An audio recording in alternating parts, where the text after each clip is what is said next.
Welcome to part 3 of our live training session here with our supercharged LS swap 944 Porsche. In our last video, we got the engine fired up and running, and we have the engine holding its own idle. Everything is good to go at this point to start to drive our vehicle. Now, this is where we focus our efforts on calibrating the fuel and spark timing for part throttle cruise conditions. This is where you spend 70, 80, 90% of your driving with your vehicle, so this is important to get right. We're gonna learn all the tips and tricks in order to get everything dialed in. We have a lot to cover. Let's jump into our live training session so we can get started. Welcome back to our live training session here with our LS Supercharged 944 Porsche. Now in the last video, we got the engine fired up and running. We calibrated the main fuel table in the idle area. We have our idle control worked out. We also have our spark timing at idle worked out as well. So the engine's able to fire up, run, hold its own idle, and if we blip the throttle and come back into idle, it's holding and maintaining its idle. So at this point, we're ready to start to calibrate the part throttle type of driving or cruise type of driving where we have to worry about fuel and spark timing that's going to be delivered to the engine. We need to calibrate the main fuel table, the main spark timing table in this area. This is where you'll spend probably 70, 80% of your time as you're going in and driving your vehicle. So it's important that we calibrate and go through this process and make sure that everything is nailed down 100%. Now, before we jump into talking about our VE table and our spark timing table and our closed loop corrections and all the things that we're going to be doing here in this video, I do want to talk about real quickly here our flex fuel sensor. In the last video, we got the engine fired off and running, and down below here, we added in this flex fuel, as we're seeing right here, as one of the inputs we have here to our sensor window. So I have added a flex fuel sensor into the car.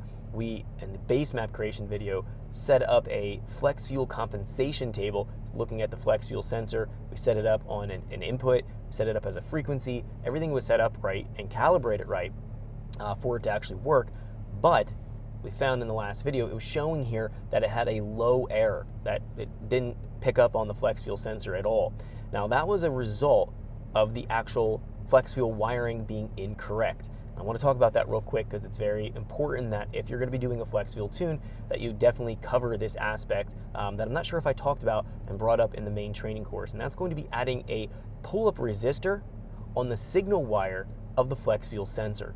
So this is a Continental flex fuel sensor. Again, it's been plumbed into the feed line on this. This is a returnless setup.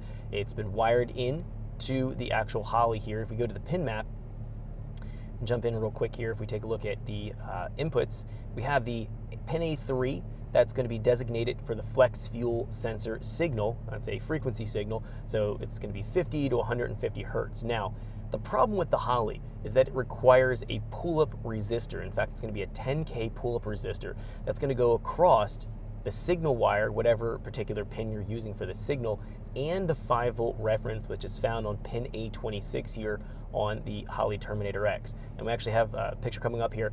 I actually went in and I just took a 10K ohm resistor. I went to, I think I found these online at DigiKey or Radio Shack, 10K ohm resistor, and it literally is just going to be skinning back the wire and making a bridge between the two wires. What this is doing is acting as an amplifier. It's going to be amplifying the signal so it picks up the actual flex fuel frequency, because the pull-up resistor doesn't exist on the hardware side internal on the Terminator X, which is why we need to go through this process and have an external pull-up resistor. So that's something that wasn't done on the wiring, and as a result, it wasn't reading here in the Terminator X. Again, we were seeing that this was showing low error here in that last video. So I needed to get that sorted out before I continued on with the calibration process. Now, what I've done is just put that 10K ohm resistor, a bridge between the two wires. I solder the little legs as I wrap them around the wire. I soldered those in, and then I just took glue heat shrink and I heat shrunk over top of the resistor so it doesn't get any kind of vibration or pulling on that resistor and break the contact between the two wires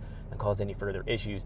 Pretty simple, pretty straightforward, but I wanted to make sure that we talked about that real quick because I'm not sure if I brought that little detail up in the flex fuel tuning videos in the main training course. So this is something that, again, you're gonna have to do. 10K ohm resistor, purchase them online, DigiKey. They're probably 10 cents for that resistor. Usually have to buy them in a pack of 5. You might pay $1 or something like that. So exactly what I did. You can see now it's working here, but it is a little aspect or something I wanted to bring up here, because as we go in and do the actual flex fuel tuning, that sensor has to work.